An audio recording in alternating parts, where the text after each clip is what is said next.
Where did you learn to speak English? England? This story took place 5 months ago, so it won't be exactly word for word. But I've remembered enough of the event to recite it. Blah blah blah. You all have heard it before. So my stepmom is British. Welsh to be exact. For those who don't know, Wales is the little hump west of England and north of Cornwall. It's a beautiful place known for sheep, alcohol, and mistakes involving sheep and alcohol. My stepmom is ethnically Welsh, but raised in England. Despite this, my nine and Tade, Welsh for grandma and grandpa, insisted on her and her brother learning Welsh to preserve their heritage. The Welsh are a proud people, and so they wanted to ensure their children were as immersed as they could be. So she grew up bilingual, went to uni, got a job working for a certain tech giant, and moved to the US to help train their staff. A few years later she met my dad and joined the family. At the time I was still getting over my mom, so her presence was less than welcome. Despite this, my stepmom never pushed me or tried to buy her way in. She gave me the room I needed to grieve, and, when I was ready, showered me with enough affection to make up for the lost time. She has my eternal love and respect for it, and has become my second mother. Now, we live in a large town in the Midwest, being west of the seaboard but east of the Mississippi. So while most people are open to outsiders, there's the usual few who just want to ruin everything. Around Christmas time, I was visiting home from college with my girlfriend, Charlie, whose awesomeness has been detailed in another post.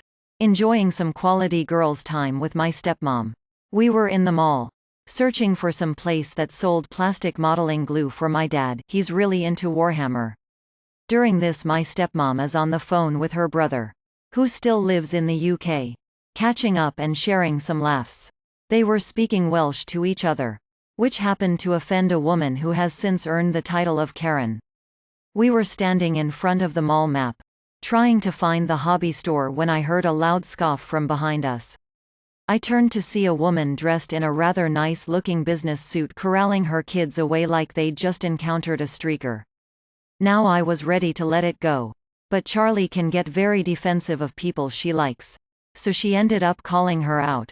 "Something offend you, ma'am?" She seemed to ponder her next move before responding with that oh-so-stupid phrase. "You're in America. When you're here, you speak English, not Muslim." My kids don't need to hear that. Now I've met some pretty stupid people in my life.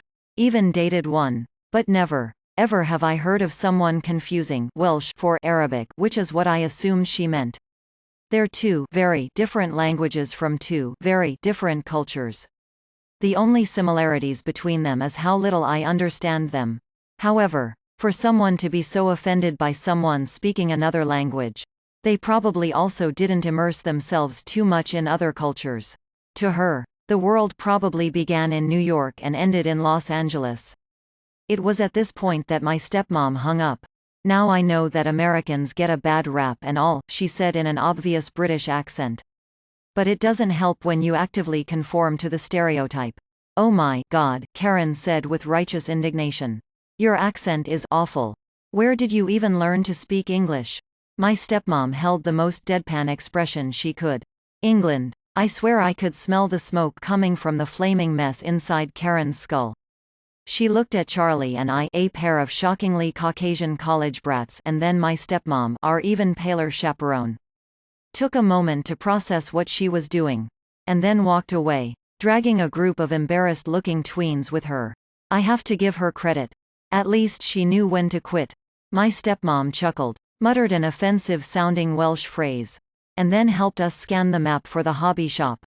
The rest of the day went well, and we had a funny story to tell my dad when we got back. To all my bigots out there who get offended when someone speaks another language, get over yourselves. The world doesn't revolve around you. To all my bilingual friends out there who speak their native tongues, good for you. It's important to keep your culture alive. And to Karen, next time you try to accost someone for speaking something other than English, at least get the right continent.